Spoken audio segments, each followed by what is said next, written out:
Current की playlist जो 2021 current affairs का प्लेलिस्ट है उसमें आप ये वीडियोस देख सकते हैं।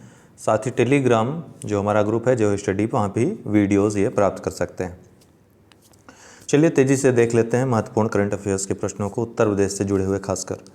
8 मार्च 2021 को गुड़ महोत्सव कहाँ आयोजित किया गया? गुड़ महोत्सव कहाँ पर आयोजित किया गया 8 मार्च 2021 को? तो ये लखनऊ में किया गया था गुड़ महोत्सव। 23 अगस्त 2021 को कहाँ पर एक सड़क का नाम कल्याण सिंह के नाम पर रखने की घोषणा की गई? तो अयोध्या तक जाने वाली सड़क का नाम कल्याण सिंह मार्ग के नाम पे रखे जाने की घोषणा की गई। 20 अगस्त 2021 को उत्तर प्रदेश सरकार ने किस शहर का नाम बदलकर हरिगढ़ करने का प्रस्ताव रखा है? तो सीधे सीधे आंसर आपको पता है, अलीगढ़ का नाम हरिगढ़ करने का प्रस्ताव रखा है। 25 जुलाई 2021 के सूचना के अनुसार भारत में इथेनॉल का सबसे बड़ा उत्पादक राज्य कौन बन गया है? तो इथेनॉल का उत्पादक राज्य उत्तर प्रदेश बन गया है, भारत का सबसे बड़ा इथेनॉल का उत्पादक राज्य। पशुधन कुक्कुट को छोड़कर पशुधन के संदर्भ में उत्तर प्रदेश देश में किस स्थान पर है? कुक्कुट को छोड़ करके तो उत्तर प्रदेश पहले स्थान पे है, ठीक है, पशुधन के मामले में। उत्तर प्रदेश के किस जनपद में महिला मिल्क यूनियन की स्थापना की गई है? बहुत महत्वपूर्ण है। तो शाहजहांपुर में महिला मिल्क यूनियन की स्थापना की गई है। उत्तर प्रदेश का वित्तीय वर्ष 2021-22 में राजस्व लेखा का व्यय कितना अनुमानित है? तो ये है 3,95,130.35 करोड़ राजस्व लेखे का व्यय। उत्तर प्रदेश सरकार द्वारा पहला डिजिटल बजट पेश किया गया, किस तारीख को पेश किया गया? तो ये 2021 वाला जो बजट था उत्तर प्रदेश का, देश का पहला बजट किसी राज्य ने जो प्रस्तुत किया उत्तर प्रदेश ने 22 फरवरी 2021 को, ठीक है। उत्तर प्रदेश सरकार द्वारा मुख्यमंत्री कृषक दुर्घटना कल्याण योजना है तो राज्य बजट में कितने रुपए का प्रावधान किया गया है? तो कितने? 600 करोड़ रुपए का मुख्यमंत्री कृषक दुर्घटना कल्याण योजना के लिए राज्य बजट में 600 करोड़ रुपए का प्रावधान किया गया है। आत्मनिर्भर उत्तर प्रदेश का जो नारा है इसकी अवधारणा कितने स्तंभों पर निर्धारित है बजट में जिसकी बात की गई? तो ये कुल 4 स्तंभों पर आधारित है, ध्यान रखिएगा, कुल 4 स्तंभों पे, और चारों स्तंभों के नाम भी देख लीजिएगा। कौन कौन? अवस्थापना विकास, जन स्वास्थ्य, मानव संपदा एवं सामाजिक सांस्कृतिक विकास और कृषि एवं संबद्ध क्रियाकलापों का विकास। आत्मनिर्भर भारत में 6 बातें हैं, आपने देखा। बजट जो 2021 का है जो लोकसभा में प्रस्तुत किया गया वित्त मंत्री के द्वारा, उसमें 6 हैं, वो 6 भी आपको याद रखने हैं। राष्ट्र के संदर्भ में, उत्तर प्रदेश के संदर्भ में ये 4 स्तंभ याद रखने हैं, नहीं तो हौच पौच हो जाएगा, यहाँ का वहाँ, वहाँ का यहाँ। उत्तर प्रदेश का वित्तीय बजट 2021-22 में गंगा एक्सप्रेसवे भूमि अधिग्रहण और निर्माण कार्य के लिए प्रस्तावित राशि कितनी है? तो ये है 7,689 करोड़ रुपए, 7,689 करोड़ रुपए। उत्तर प्रदेश गौरव सम्मान प्रत्येक वर्ष सर्वाधिक कितने व्यक्तियों को सम्मानित किया जाएगा? आपको पता है उत्तर प्रदेश गौरव सम्मान उन लोगों को देने की बात की गई है जिनको कोई और पुरस्कार नहीं मिल पाया है, ठीक है, तो उनको पुरस्कृत करने के लिए, उनको सम्मानित करने के लिए दिया जाएगा। कितने? 5 लोगों को, 5 व्यक्तियों को प्रतिवर्ष सम्मानित किया जाएगा इससे। उत्तर प्रदेश राज्य की ऋणग्रस्तता सकल घरेलू उत्पाद का कितने प्रतिशत अनुमानित है? ऋणग्रस्तता तो ये 28.1% अनुमानित है जीडीपी का। उत्तर प्रदेश मंत्रिमंडल ने उत्तर प्रदेश कोविड इमरजेंसी वित्त पोषण योजना को मंजूरी प्रदान की। कब मंजूरी प्रदान की? तो 15 मई 2021 को उत्तर प्रदेश कोविड इमरजेंसी वित्त पोषण योजना को मंजूरी प्रदान की गई, 15 मई 2021 को। शीलाधर मृदा विज्ञान संस्थान उत्तर प्रदेश में कहाँ स्थित है? तो ये प्रयागराज इलाहाबाद में स्थित है, जिसका नाम पहले इलाहाबाद था, शीलाधर मृदा विज्ञान संस्थान। उत्तर प्रदेश का वह जनपद जहाँ अल्पसंख्यक समुदाय का सर्वाधिक संकेंद्रण है? तो रामपुर। जीके का सवाल है। उत्तर प्रदेश का मैनचेस्टर किसे कहा जाता है? तो उत्तर प्रदेश का मैनचेस्टर या उत्तर का मैनचेस्टर कानपुर को कहा जाता है, बी राइट आंसर है। एक हाथ में रुमाल तथा दूसरे हाथ में आईना लेकर किया जाने वाला नृत्य इनमें से कौन सा है? तो ये है कौन सा? छपेली नृत्य है। एक हाथ में रुमाल, दूसरे हाथ में आईना। उत्तर प्रदेश के किस जनपद में वर्ष 1903 में भारतवर्ष की प्रथम चीनी मिल स्थापित की गई थी? तो ये कहाँ पर? प्रतापपुर, देवरिया के प्रतापपुर में, देवरिया जिले के प्रतापपुर क्षेत्र में ये स्थापित की गई थी। सी वाला राइट आंसर है। उत्तर प्रदेश के किस जनपद में राष्ट्रीय जैविक खेती केंद्र स्थित है? राष्ट्रीय जैविक खेती केंद्र, तो ये गाजियाबाद में स्थित है। इसमें जीके के साथ साथ जो करंट है दोनों सम्मिलित हैं, तो आप लोगों को काफ़ी लाभ होगा। देवबंद आंदोलन उत्तर प्रदेश में आरंभ हुआ था, कब आरंभ हुआ था उत्तर प्रदेश में देवबंद आंदोलन? तो सहारनपुर में 1866 में ये आरंभ हुआ था। जनगणना 2011 के अनुसार दशकीय वृद्धि दर में भारत में उत्तर प्रदेश का कौन सा स्थान है? मतलब दशकीय वृद्धि दर में पूछ रहा है, तो कौन सा स्थान है पूरे भारत में? तो 14वां स्थान है दशकीय वृद्धि दर में, प्रतिशतता में। स्टार्स परियोजना के लिए केंद्र सरकार और विश्व बैंक के मध्य हाल ही में हुए समझौते में कौन सा राज्य शामिल नहीं है स्टार्स परियोजना में? तो इसमें उत्तर प्रदेश शामिल नहीं है, ध्यान रखिएगा। मध्य प्रदेश, केरल, महाराष्ट्र, ये तीनों शामिल हैं।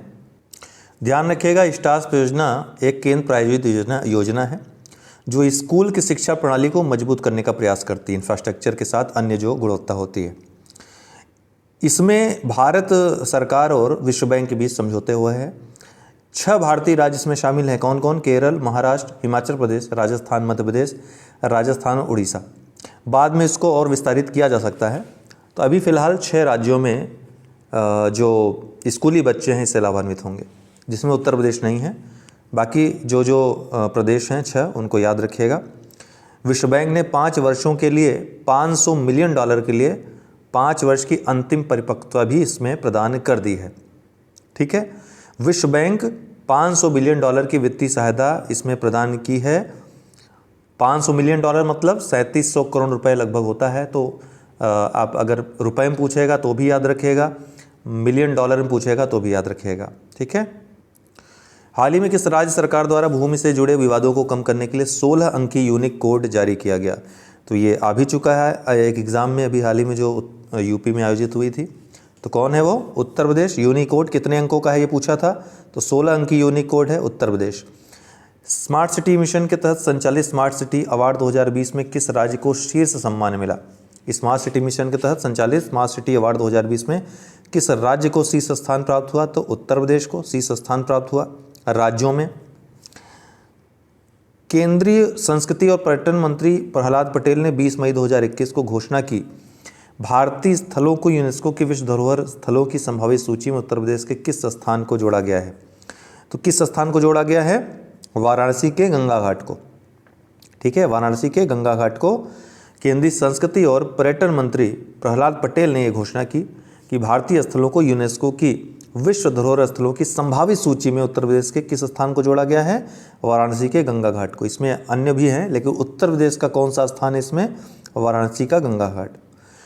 प्रधानमंत्री नरेंद्र मोदी ने 1 जनवरी 2021 को वीडियो कॉन्फ्रेंस के माध्यम से उत्तर प्रदेश के किस जनपद में लाइट हाउस परियोजना की आधारशिला रखी? तो लाइट हाउस परियोजना की आधारशिला लखनऊ में रखी गई है। नीति आयोग ने 20 जनवरी 2021 को भारत नवाचार सूचकांक 2020 जारी किया, जिसमें उत्तर प्रदेश का रैंक एवं स्कोर क्या है? तो इस सूचकांक में उत्तर प्रदेश का रैंक 9 है और स्कोर क्या है? 22.85। अब आपसे पूछना चाहूँगा, कई बार बता चुका हूँ कि नवाचार सूचकांक 2020 में पहला स्थान किस राज्य को प्राप्त हुआ? पहला स्थान किस राज्य को प्राप्त हुआ? और आपके ऑप्शन है आंध्र प्रदेश, केरल, कर्नाटक, चंडीगढ़। चारों में से एक ऑप्शन आपको बताना है कौन सा सही है। भारत का कौन सा राज्य जहां पहला वर्चुअल एग्जीबिशन मॉल खुलने जा रहा है? पहला वर्चुअल एग्जीबिशन मतलब कि वर्चुअल प्रदर्शनी मॉल कहाँ पर खुलने जा रहा है? तो वो उत्तर प्रदेश में खुलने जा रहा है। उत्तर प्रदेश में भारत का पहला वर्चुअल एग्जीबिशन मॉल खुलने जा रहा है। तो उत्तर प्रदेश में खुलेगा और संभवतः लखनऊ में खुलेगा, और इसमें ऐसी व्यवस्था रहेगी कि कोई भी दुकानदार हो, खरीदार हो, अपनी सुविधा के अनुसार कोई भी प्रोडक्ट किसी भी समय खरीद या बेच सकेगा। तो ये सुविधा यहाँ पर रहेगी। 3D टेक्निक का यहाँ पर इस्तेमाल किया जाएगा। उत्तर प्रदेश को land record service index 2020-21 Bharat में कौन सा स्थान प्राप्त हुआ है? लैंड रिकॉर्ड, आपको पता है मध्य प्रदेश को पहला स्थान प्राप्त हुआ है, लेकिन इसमें किस प्रदेश को, उत्तर प्रदेश को कौन सा स्थान प्राप्त हुआ है? तो उत्तर प्रदेश को इसमें 15वां स्थान प्राप्त हुआ है, ध्यान रखिएगा, लैंड रिकॉर्ड सर्विस इंडेक्स में। उत्तर प्रदेश बजट 2020-21 बहुत सारा प्रश्न आपको पता है आया था। बजट 2020-21 में कहाँ पर पुलिस व फॉरेंसिक विश्वविद्यालय की स्थापना की जा रही है? कहाँ पर की जा रही है पुलिस व फॉरेंसिक विश्वविद्यालय की स्थापना उत्तर प्रदेश में? तो ये लखनऊ में की जा रही है। ठीक है, बजट में ये बात कही गई है। प्रधानमंत्री नरेंद्र मोदी ने 16 फरवरी 2020 को उत्तर प्रदेश में कहाँ पर देश की सबसे ऊंची दीनदयाल उपाध्याय की प्रतिमा का अनावरण किया? ये 63 फीट ऊंची है। तो कहाँ किया? चंदौली में। कहाँ किया? चंदौली में, वाराणसी के पास। उत्तर प्रदेश अर्थ एवं नियोजन विभाग की फरवरी 2020 में प्रस्तुत एक रिपोर्ट के अनुसार वित्तीय वर्ष 2019-20 में सकल घरेलू उत्पाद में कितने प्रतिशत रहने का अनुमान है? तो 4.4%।